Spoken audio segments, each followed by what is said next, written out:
Ever opened your lab results and panicked because something was marked abnormal, but your doctor said it is fine? The truth is, not every abnormal means you are sick. Not every normal result means you are safe. Here is how you read your labs like a doctor. So don't live in fear or false comfort. Welcome to Wellness Health Services Health Talks. I'm Dr. Joshua Delito, a family physician. I have interest in public health and cancer prevention and treatment.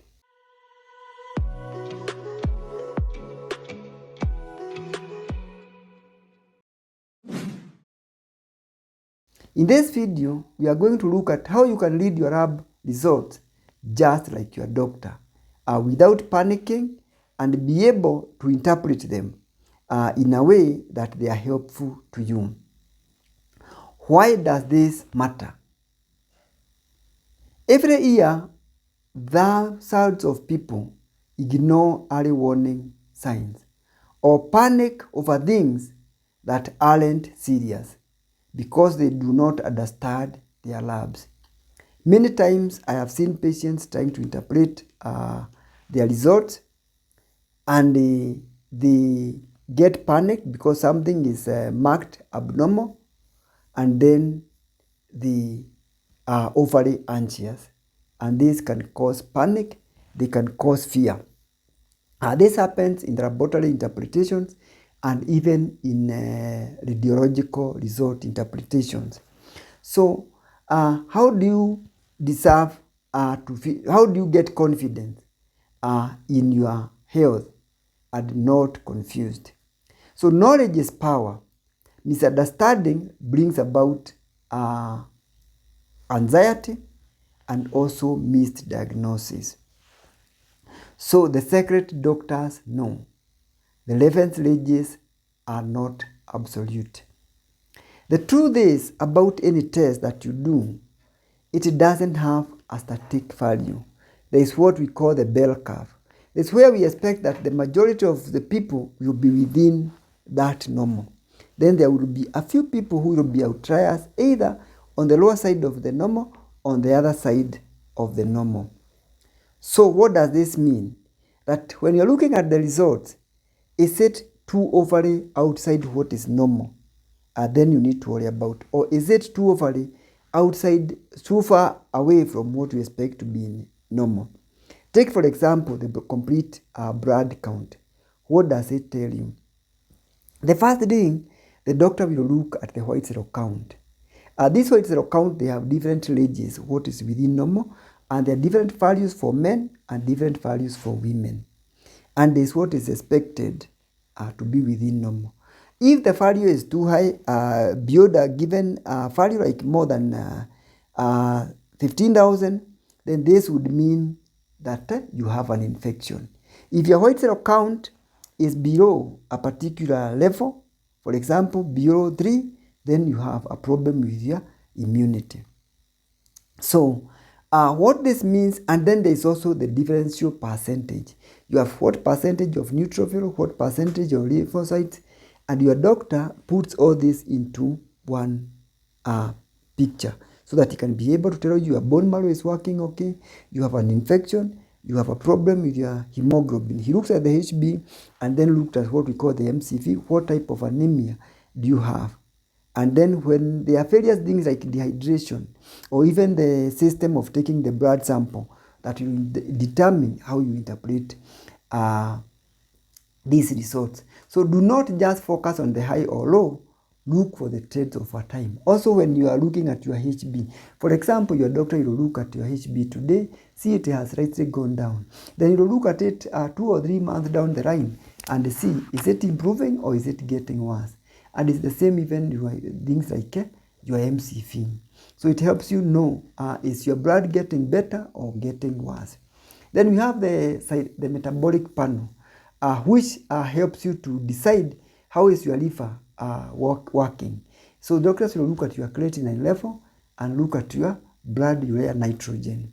And this will tell you how is your kidney health. Then you have the ALT and the AST that tell you about your liver functioning. Then you have glucose. What is your blood sugar control? And this is also dependent on, have you had a meal or have you not? And if you have had a meal, how many hours? Then you have the electrolytes. They tell you about the state of your kidneys. Are they working on normally? Do you have other things that could be affecting your electrolytes, like your brain? And if there is a threat of the result, could this be dehydration? Could this be some medication that you are taking?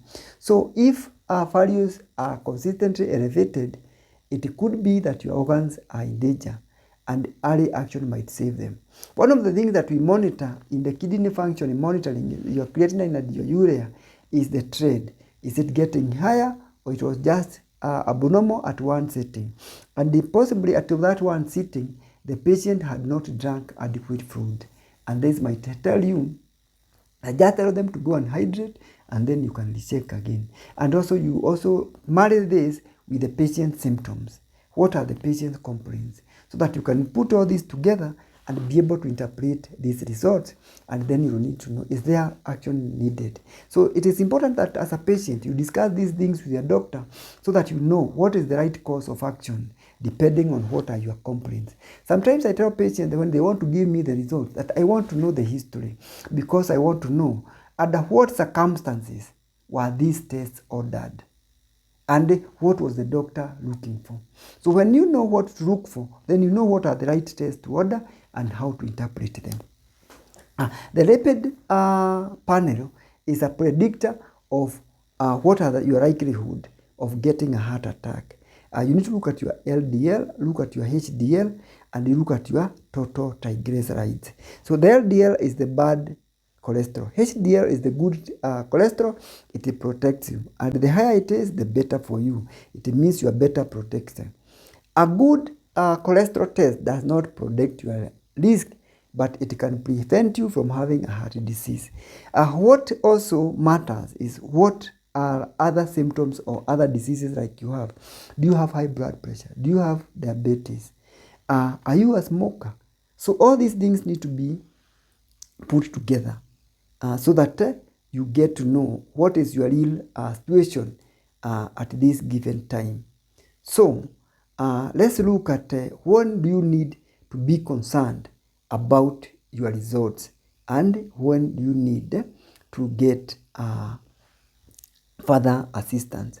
For example, if your thyroid stimulating hormone is normal, but you are tired, you are feeling cold, and you are gaining weight, it could be still early hypothyroidism. And you need to talk to your doctor, and then you discuss what is happening. You can do a fasting blood sugar and it is within normal. But when you do what we call the glycated hemoglobin, it can be able to tell you that in the previous 3 months, your sugar possibly could be around a given value. And this will help you discuss with your doctor on what are the possibilities. So it is important that you learn to compare your results, what is you have now and what you have had previously. Look at the trends and not just at the isolated values. Understand what each test measures. Then match the results with your symptoms and your history and what other diseases that you have. And then get retested before panicking or celebrated. So what are some of the things that can help you track your health? Don't rely on your memories. You can store your results in some apps or a notebook and track your results over time. Or you can even open a file. In one of my previous talks, I've talked about what to carry when you are going to see your doctor. If you are moving to a new doctor, get your previous note from the doctors who have been seeing you or your previous health provider. Have a file where you file your results so that when you go to the doctor, you can tell them, this is the results that I've done previously. It helps them track your progress. Even if you have had other radiological tests, put them in a file. If you do an X-ray before, it will help you know if you had an infection then, the doctor will be able to know, is this infection getting worse or is it getting better? So bring past lab results and appointment.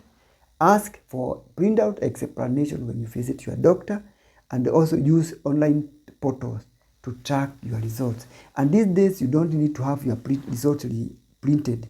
You can have them sent to your email, and then you can file them in an app in your phone or in your computer, and then you can always look at it when you need it. So you do not need a medical degree to understand your health. You just need to the truth. You do not need fear. You need to learn, and you need to track your results, and then track them early. So if you like this, like, share, and comment. I choose knowledge so that you believe health literacy saves your lives and prevents you from anxiety and also worry. So subscribe to the Overall Health YouTube channel for more health tips from Wellness Health Services. Remember to share this also with those whom you care about so that they can be able to track their health. Thank you.